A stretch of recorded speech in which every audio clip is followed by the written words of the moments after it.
Draco, we've been waiting for 20 minutes.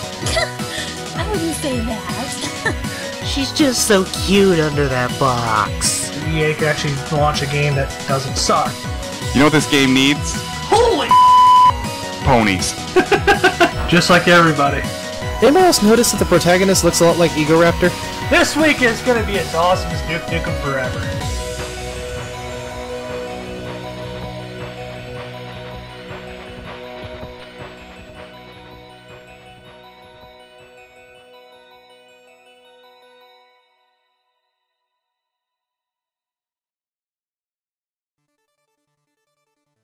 Howdy, y'all! Oh god, I can't believe I just said that. I must have been in Texas too long. Yep, obviously. You're becoming a native. Yeah, native. Yeah. I'm Draco. This is episode 50 of Bluescreen Bronies. 51. Oh, 51? God. 51. I'm old and losing count now. Jeez. Because we had our 50th episode Spectacular, which we just kind of mentioned, oh hey, yeah, we've been doing this for 50 episodes. And we probably should have been doing it more, but we took a break and stuff and Yeah, and then someone threatened they were going to murder me and leave me in a ditch on Beltway 8. I was listening, Viral. I was listening. And that's what you get for not being there. Oh god. Anyway, we got two guests on here, Galaxyart and Jhaller, who's going to be silent. He's building suspense. Oh, I forgot. You have to push a button on this to actually talk? Oh, yeah, that's right. Yeah, we're not a strike group there, buddy. Dang! Okay, yeah, hey, what's up? Alright, so, in case you were underneath a rock, Anthology 3 kind of came out, and it's kind of received pretty well, I think. I don't know. Yeah, a little bit. The fandom should feel terrible. Oh. Yeah, Jay. Viral, why do you wound me so? Double Rainbow was better. Oh. Yeah, no, go no. I don't know, I participated in both, so it's just a win-win for me. D-pad, Girl, you two-time piece. D-pad, I don't know, you're pretty tall, but I think I can still reach up there and strangle you, I'm just gonna say, next time I see you. Might be able to do it with his own pro. At least buy me dinner first, God. For first 2 minutes, I'm already making death threats. Good start, guys. Great Awesome, start. right? You're too much of a casual. I blame M.A. Larson. Of course. Oh god, we got a secret screw loose in here. The best kind of screw loose. We have Galaxyart, who can do pretty decent voices like Trevor Duvall, maybe? I don't know. What do you mean decent? Decent, I mean, just... they are like spot on, you second-rate garden variety proletarian. Carl, I don't believe you. I think you need to demonstrate. Jay, this is you. I make top 10. Okay, that totally is me, but I don't believe you can do a good Trevor Duvall impression. I think you need to prove it. I don't have to prove a single thing to any of you, plebeians, commoners, dime a dozen riffraffs. Man, your train of thought just derailed. I was trying to think of more insults. Carl, you really need to work on your vernacular skills.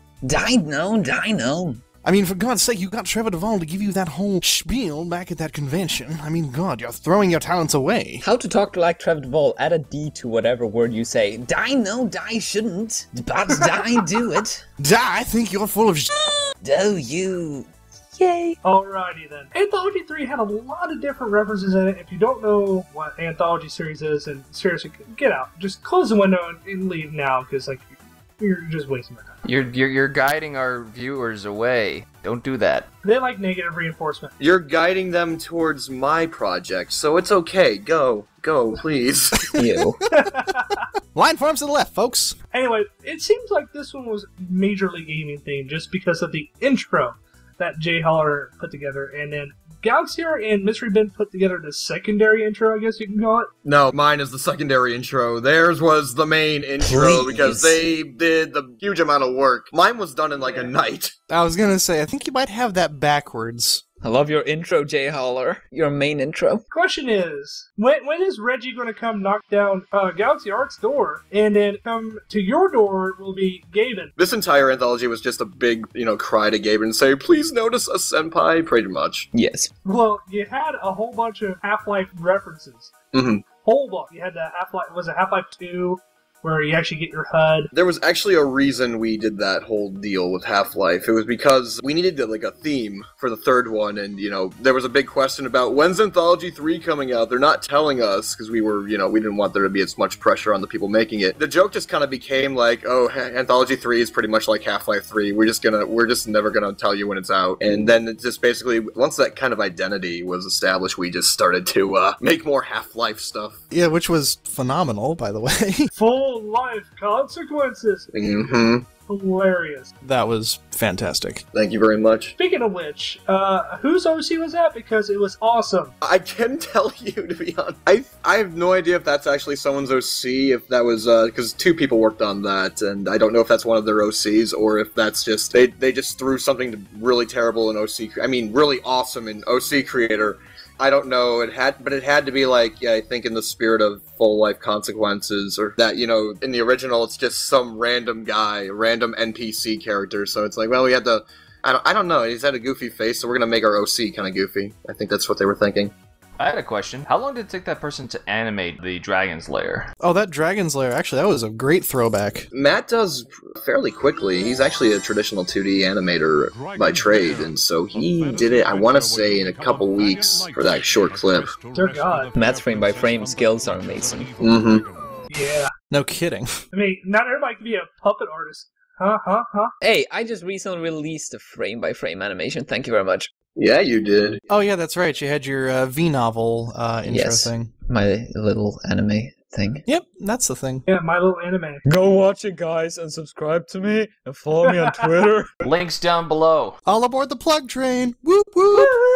Anyway, Galaxyart, you made the 1,000-Year Door intro. With the help of Mystery Ben and Artsy Feathers. And music by David Larson. Yeah, it's amazing! Thank you. And you know what else is amazing? What is amazing, Draco? No bad OCs are in the crowd. We had 3 rather cool OCs in the crowd. I know, Trixie is amazing in there. I mean, what? Then the derpy I was just giggling the whole time because it's going backwards on the top of the screen. That was clever. Whose idea was that? Well, that was Ben's idea, I think. Huh, neat. I think the layout of the intro was basically that Carl came up with the original idea for the entire thing, like just that it would be a whole from full to Alicorn type of transition. And then you did a lot of the pre-planning. You worked with a lot of the early models of stuff before giving it over to Ben. Is that pretty much how it went?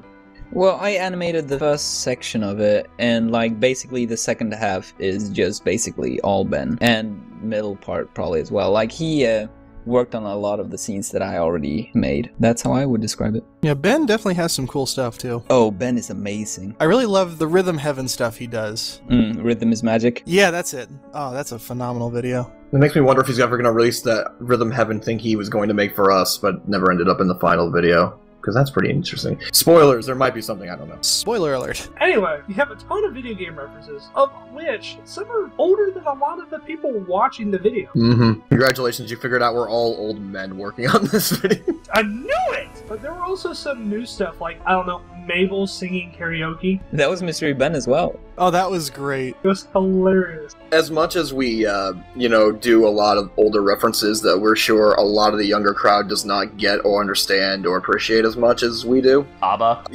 Yeah. Top Gun. Oh, the Top Gun, I'm sorry. If you at least have seen that comic with Lightning Dust saying Danger Zone, that was partially the inspiration. It was kind of obvious where we were going from that. But we also try to include the content from the newer. So we had a lot of Gravity Falls stuff, for instance. And then Archer. Yeah, Archer was we mixed that in with the Top Gun stuff. Well, yeah, because you can't have, Top Gun without an Archer reference. Well, not in today's... back then we were just going to go without it. We were just going to stick with M.R. Larson and then just... It was Bvids who made that. His idea. He's a big Archer fan, so he mixed it in there, and it was like a perfect exit for the whole thing. Sounds about right. Lana!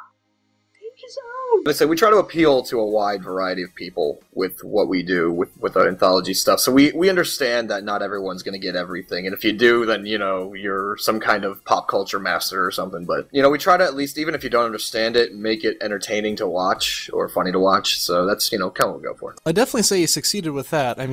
I'm having a hard time remembering any really dull moments from Anthology. After watching it 1,000 times, I can still get cracked up at some points. It's a good sign. There are some moments I think are definitely slower, but it's an overall package. We try to you don't want to have constant fast pace because the audience is going to get tired. This is just my personal feelings. I liked it a lot better than Anthology 2. I thought the pacing was a little bit better. Because Anthology 2, I had to watch that over the course of about 3 days because I would lose interest in it. Because it was, what, an hour and a half? An hour and 22 minutes. The difference between Anthology 2 and 3 in terms of how it was put together was all the shorts in 2 were put together in about 2 days before, because we were showing it at BronyCon and we were like rushed. This time we had 2 weeks to put it all together, so I think that might have made a huge difference with how we paced it. Yeah, probably. Alright, and just because 2 best sisters and 2 best friends played Persona 4, we had to have PonySona 4. Yeah, that was me as well. I love that. Thank you, Carl. I love you, Carl. You're welcome, Jeff. Who did all the Metroid stuff? That was also Mysterious Animator X. Who did the Dragon's Lair. He did all the custom stuff for Metroid, and yeah, we were blown away when we saw it. We're like, he's just like, I'm gonna keep going. Like originally, it was just supposed to be Fluttershy's reveal inside the helmet, and that was it. We're like, okay, that's great, thanks. He's like, no, I'm gonna keep going. Like, okay, I'm gonna do the Merf ball. I'm like, okay. And I'm gonna make her hug one of the enemies. Dude, seriously? And then, last second, literally like the day of the deadline, he's like, oh, I'm making this short where I'm having her cuss out Mother Brain. Like, are you serious, man? That is phenomenal. Yeah, no, he's a great animator, and he's made some great stuff for us. And with Metroid, I was like, of course, again, that's not thing. It's an older kind of game series. Not as many people are gonna get that. Yeah, because unfortunately, the newer generation's only exposed to Other M and the atrocity that it is. Like I said, thankfully, we're all old. Most of us are old men, and we like our old video game references a lot too. Yeah, we do. And there's some new video game references. Well, I guess you could call it sort of new video game. The entire shirt selling spiel that the Game Grumps had back, I would say back a few months ago. The Game Grumps commercial thing. Yeah. Half the value for all the price. I can't stop handing out these deals. No, that was Ollie Bacon. And you could tell another little reference to the newer crowd, because Game Grumps wasn't a thing back when Anthology 2 was made, so we had nothing in there, of course. And 3 comes out, we had 2 Game Grumps, a bunch of JonTron we threw in there. Yeah, I just said before, we're trying to appeal to newer events as well as old, and just get to, of course, a ton of people know Game Grumps. It's hard not to if you were browsing the internet. Yeah, it's kind of hard to not include Game Grumps in anything anymore because they're too popular. Oh god. Couldn't show that one. Then that whole thing with the OCs, the whole reality show thing, that was great. It's so terrible. That's not video game related at all. Why are we bringing that up? Stop it, D-pad. D-pad, what about it? What do you want to know? Was it hilarious? Yes. Was that something you had planned from the beginning, or was that kind of a spur-of-the-moment thing? That came up. Somebody actually... It was funny. A friend of a friend kind of suggested that. They were like, I can't believe nobody's done this before. And we're like, oh my god, that's right. And so we decided, we're going to remake the whole intro. And then we're like, okay, so I guess we're going to just grab OCs from Pony Creator and put our own stuff in there. And then it was Dr. Dinosaur's bright idea to do really, really bad animation for every one of them. It was so terribly bad, it felt awesome. That was kind of the point. It's like, because OCs by nature are typically bad. Just in general, Oh yeah. So it's like you're just making fun of the intro, because we knew the second that intro, the music played, people would recognize what it was coming from, and yeah, it's just making fun of that whole side of the community. No big deal. General Zoe, no hate or anything. It's just like it's just how ridiculous OC is going to kind of look. And you know what? Some of them are completely terrible, and then John Joseko just kind of takes them and makes them awesome. It's Joseko. Thank you very much. Oh, sorry, Joseko. I'm sorry. I thought this was Berg. No, he is a Spanish name. Get it right or pay the price. Yeah, he will bust my kneecap. No, we're just going to take your underwear and put it up the flagpole and salute it. Oh, dear God, no! What are you, donkey lips? Did you really just make a reference to that? I just said get it right or pay the price earlier, didn't I? I'm old! I'm so old! I have a question. Yes. How does YouTube not take down your videos for the audio? Like, I hear DMX. They're trying. They're currently trying, apparently. Oh, dear God, they're trying to do everything. Basically, we had for the first 2 days, we had completely playable everywhere on mobile, available, everything was great. Then I think it had to do with that big wave of YouTube takedowns or copyright thing that has just been happening. Yeah, that big, like, mass copyright thing. They're hitting, like, mostly audio now instead of, like, the video bots that clipped everybody way back when, like, what, 6 months ago? So what we have now is that apparently it's playable on PC. Even in Germany, I think I was told it's playable, but not on mobile. Which is par for the course for an anthology. None of them are available on mobile, so that's, whatever. But they're all available on PC, even though we've also had reports of people saying, I'm on PC and it's blocked, and I'm like, I don't get it. I don't know. I can't predict how YouTube's doing their thing. But, well, why not mobile, though? They're pretty intensive. I mean, they're really long videos, and I think mobile's got a cap for length and quality. If it's too high in either regard, it'll exit, even though my cell phone has the same resolution as my television. Basically, yeah, it's nixed on mobile right now, but people can still view it, and, after the 5th time someone said it's Anthology 3 has been completely taken down off YouTube, and I look and it's still there, I'm like, okay, well, I guess it's just overreactions at this point. Just the localized freakouts. Yeah, we were trying during the production to limit the amount of copywritten songs we were using, though some people are just jerks and just make stuff that's too good not to use, basically. I'm sorry. It's kind of how... yeah, well, no, you didn't. Actually, you didn't do that. I know. You didn't do it, Carl! Stop it! I know. Carl! It's okay! You're in the clear! I just want you to know! It's not your fault. I'll beat you with a hose later. More of that later. But yeah, we tried to limit that because we were like saying, oh, can we actually get away with getting a completely no copywritten anthology? Of course not. Of course we tried. Sell DVDs. Oh wait, what? That actually was a legit thing, like not sell, but like just make DVDs and just give them out at cons or something was like an idea we had. Oh, that's a good idea. Problem with selling is we don't want to get into any lawsuits, blah blah blah. Yeah, blah blah blah. Yeah. True. This is true. You know who you should ask Carl about? No. Nintendo 64 short. Nah. You should ask him all about that. No, that gave me nightmares. Do you want me to explain? And I'm just kidding. Yes, please do. I'm actually curious as to how you came up with that. There is already a video out of Nintendo 64. Basically, I just ponified a video that already existed, but I just thought that it was so hilarious that I felt like, well, why don't we just put it in Anthology? And you made Luna out to be the sadistic one. Jesus. Well, come on. Wait, Carl, you're saying there's a video out there where the Xbox is busting through the wall? Xbox? Like, the Kool-Aid stealing, whatever, Nintendo 64. You just lost your gamer cred. Oh my god. No, you're saying there's a video out there like that, or you... PlayStation 4 gamer. Or did you add that on and not tell me? I mean, the only video I know about that where it's the audio is from is that kid opening the Nintendo 64 for Christmas and freaking out. Yeah, it's that video. Yeah, that was pretty cool. But you know what was even better? The return of Opera Duck. Oh god, Opera Duck. That was actually unplanned until it actually happened. So who threw that in there then? Jake Wyman, actually. The original Opera Duck was done by Limey in A2. Limey Lassen. All right. Jake decided that we needed more opera, and was like, well, let's do Crackle because Crackle's like an unappreciated character, so we'll throw her in there. And then he added the duck in, and I didn't notice it the first time. He's like, "Did you see the ending?" I'm like, "Yeah, there really wasn't anything notable about it." He's like, "No, go back, look at the ending, look at her mouth." And I looked, and I started freaking out about that because that was just amazing. I was like, "How did I not even notice that?" The duck gives Crackle the opera powers, and then from that point, we were just like, it's like, that was great. And then actually Limey came up with the idea of having the duck singing the credits on the roof. And at that point I was like, yeah, we should probably make it our mascot by now, because who the hell else has an opera singing duck? Well, we do now. Well, that's one way to get a mascot. I like it. I like it because it's different. So we couldn't escape Ookie Liquor. Nope, that's my fault too. Well, partially.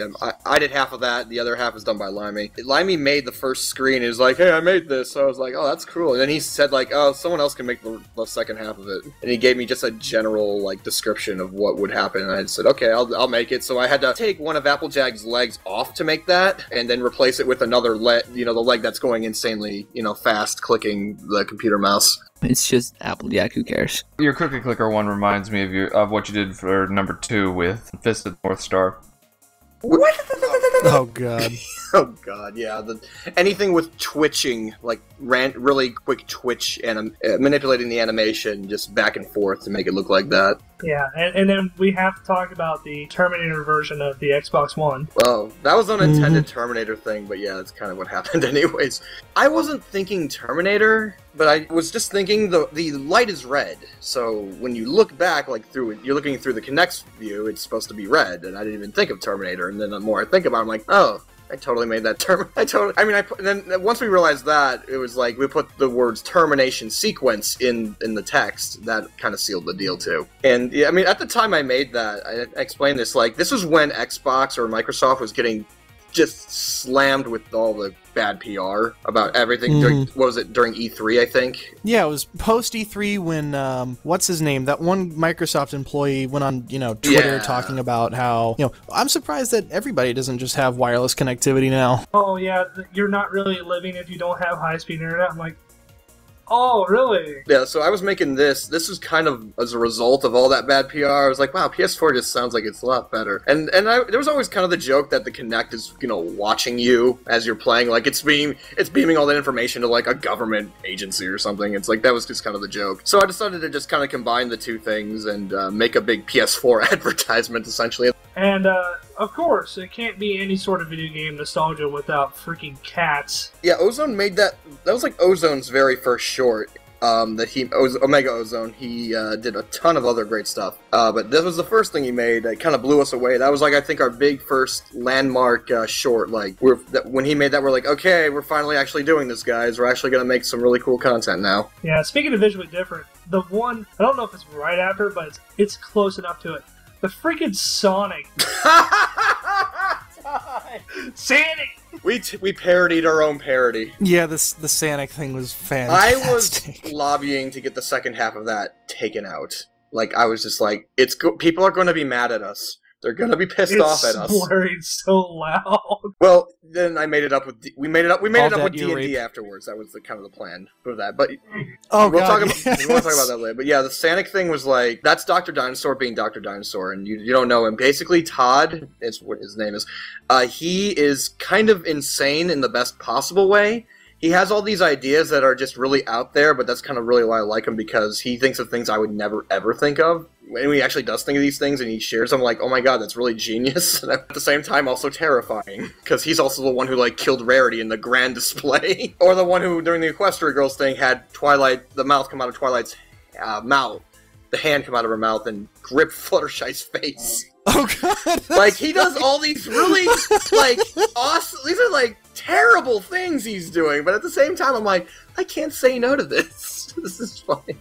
It's too funny to say no, because it's just so out there. Yeah, exactly, and that's why I like the guy so much, and so he's just like, I want to parody our own short, Sonic, and he had a bunch of people draw a bunch of different rainbow dashes for him, and he showed off, and...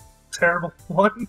Yeah. The one that looks like the one that was made by that was sold by Hot Topic, the Funko version. He wanted cut the hair. Oh, good lord! And then he made that, and the world is now a worse place off for it. You made mention of the D&D, more specifically the Dead Alewives. Fun fact, I mean, have you ever seen, there was an animation long ago with 8-bit D&D? Yeah, 8-bit theater. Fun fact I learned the other day, Mystery Ben was the one who made that. I was like, really? Yeah, I was like freaked out too. Wow. So yeah, that was kind of like, oh, this is a small world. Yeah, Ozone also made those, and like, that was the thing, we were like, he made the entire thing up until the point where he's like, I want to get drunk so I can do them. We're like, okay, we're not going to put that part in there, but we're going to keep the rest in. And it was like, it's over 2 minutes long, this animation. So we're like, okay, we're going to split it into parts. And then the second part I'm going to put after Sonic, because after Sonic, people are going to be pissed off at us. So let's make them happy again. Let's make them happy with D&D, and following that, Bravest Warriors. Yeah, the Bravest Warriors thing, like, it was meant as actually a buffer, because we were pretty sure people were going to be laughing or just like so in awe of the D&D thing. So we want, like, it's a longer clip. It acts as more of a buffer, but at the same time, it's also just a funny clip in general. It's all about strategic placement of the clips at this point. So we have a ton of things like Mr. Torg and Tannis yelling at each other. Yeah, those two characters were just perfect. Like, Twilight as Tannis being just the brainiac know-it-all, thinks she's better than everyone else type of, like, personality.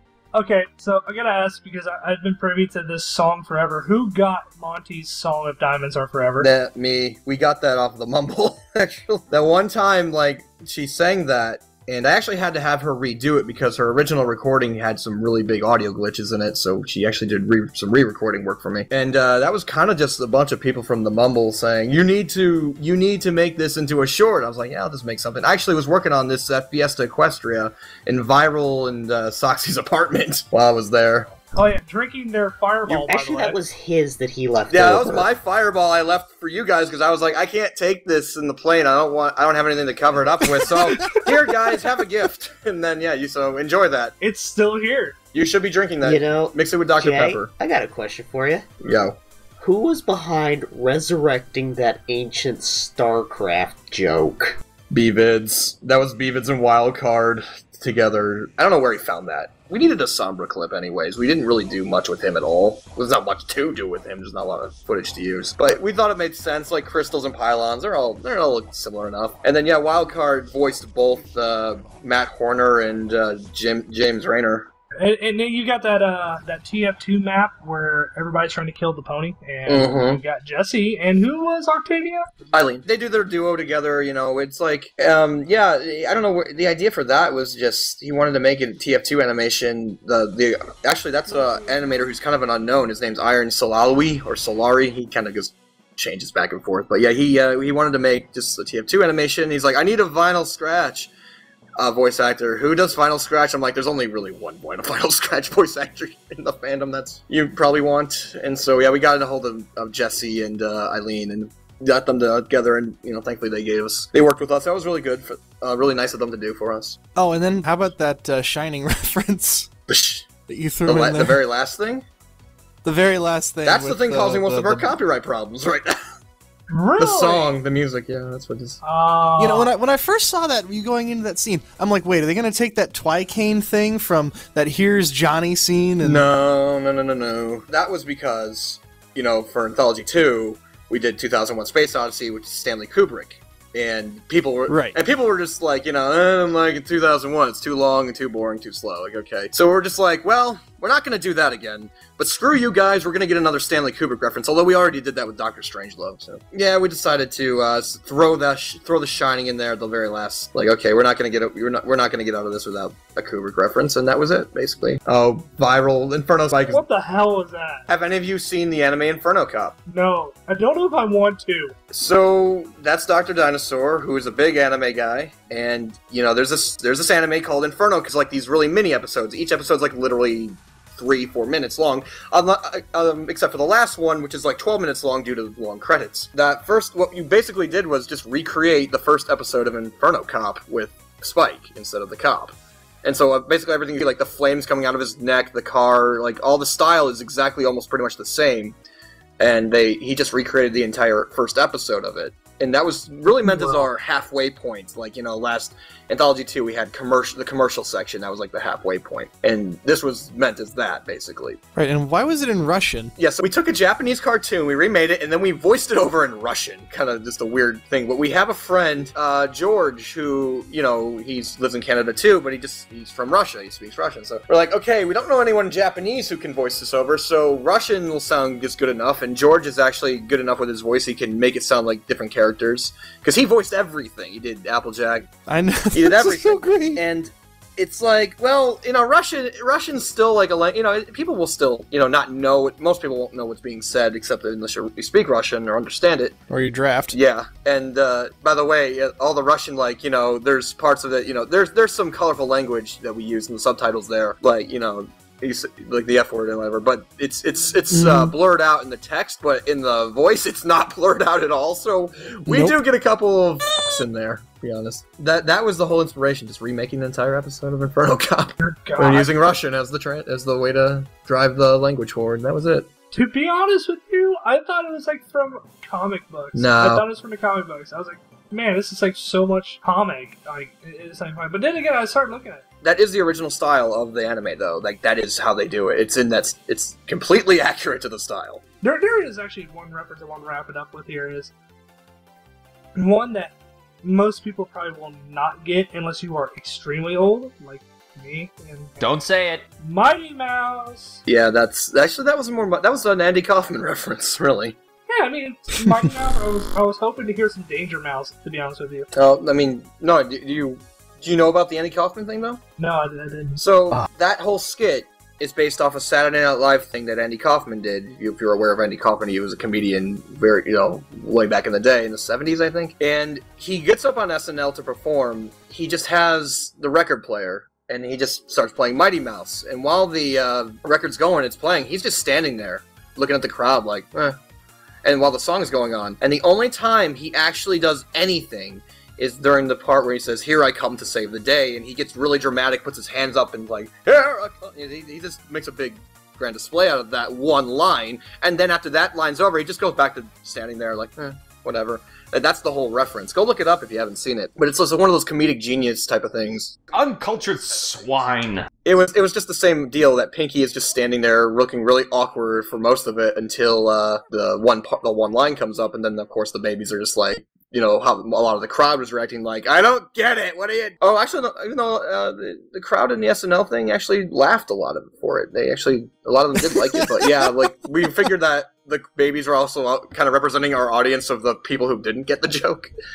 And that's why immediately afterwards we put the complaint box, because we're like, we don't care if you didn't get the joke, just put a complaint box, we won't read it. Alright, I'm going to ask the painful question. Mm-hmm. Is there going to be another? There's going to be 7 more. Shut up. I'm sorry. Right now, me especially, I'm burnt out. I don't want to think about it. And, it may be the same case with happened with 3. It was like, at the end of 2, they're asking, "Are you going to make another?" We were just like, "No! Never again!" No! And then look what happened. It was basically, we need time to recover, and feel if we're up to making another one, we'll decide it, at some later time. But right now, we're not focusing on that. So we legit just don't know. Like, it depends on if we get enough people interested with enough new good ideas to do stuff with that we actually want to keep doing it. Yeah, I mean, look at it this way. Back in '99, AMV Hell 3 premiered, and it was AMV Hell 3, the last one. Yeah.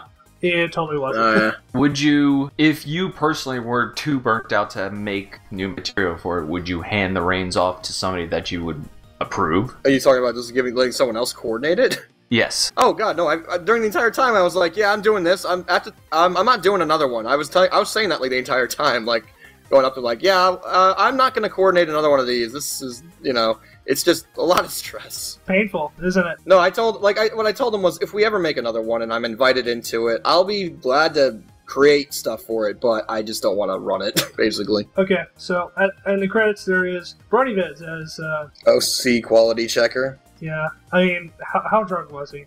I don't know. I thought he did a pretty good job. I don't know what you're talking about, man.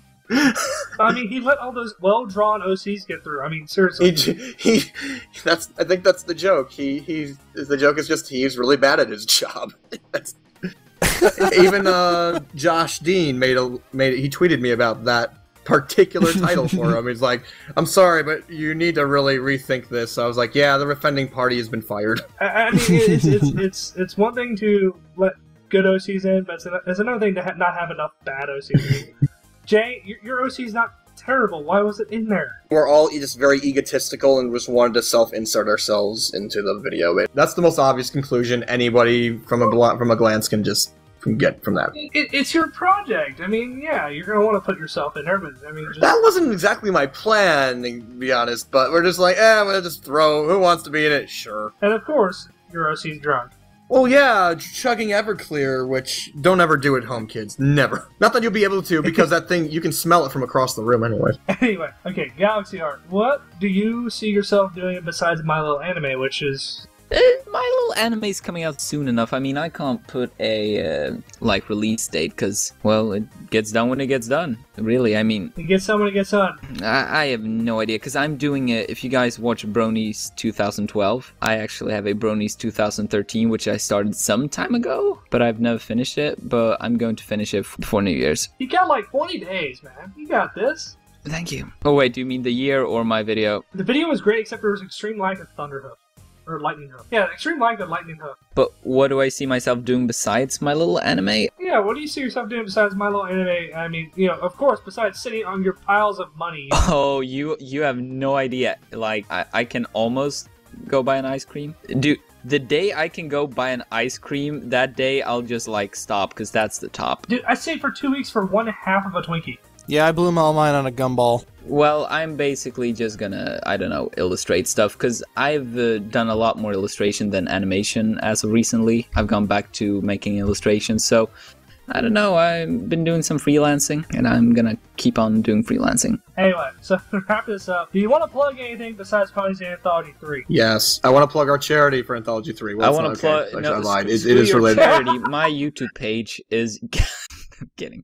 No, but yeah, the charity, definitely, guys. We will have a... Wait, Jay, do you want to do this? Yeah, I'll do it. So, we are running a charity that benefits cancer research. One of the anthologists from Anthology 2 unfortunately passed away during the making of Anthology 2. And so ever since then, we started up a charity that benefits the New York Cancer Research Institute. And what we're doing is we are selling t-shirts and posters with designs from Anthologies 2 and 3. We got a couple of current designs, including one made by Carl for his Nintendo 64 short, which is just looks amazingly awesome on this shirt. And so the web address is going to be Anthology2, Anthology 2.spreadshirt.com for the t-shirt store.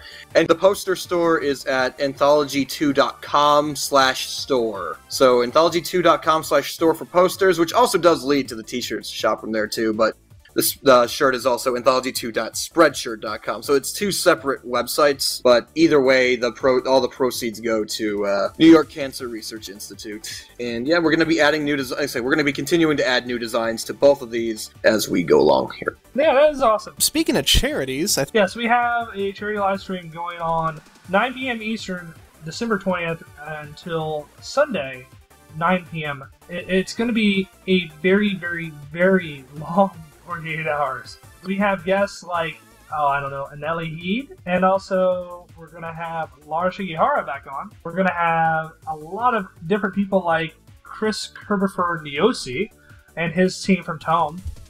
Then we have a prize pack from the one and only Felicia Day and Geek and Sandry that you could possibly win. Is this going to be like Crazy Bus's thing where you keep donating to have you play more terrible video games? Oh, it's going to be awesome because if they donate at least $1,000 by Saturday morning, like before Pony, I will play Superman 64 for an hour.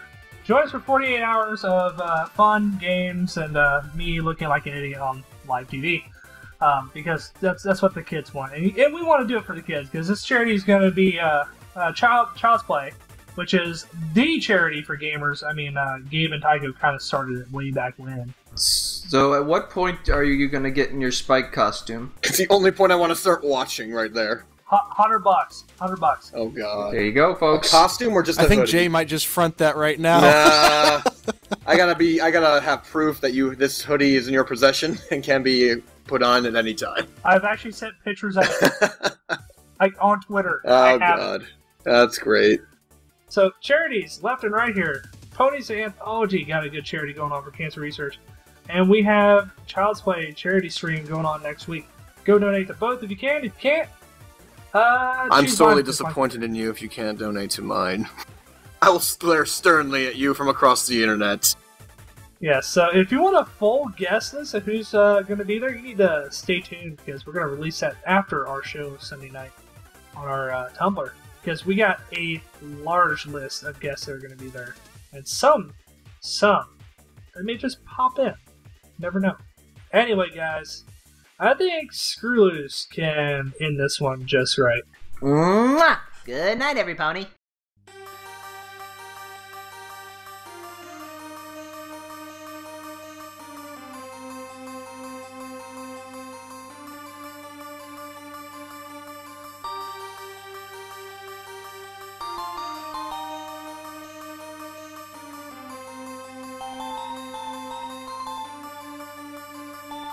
you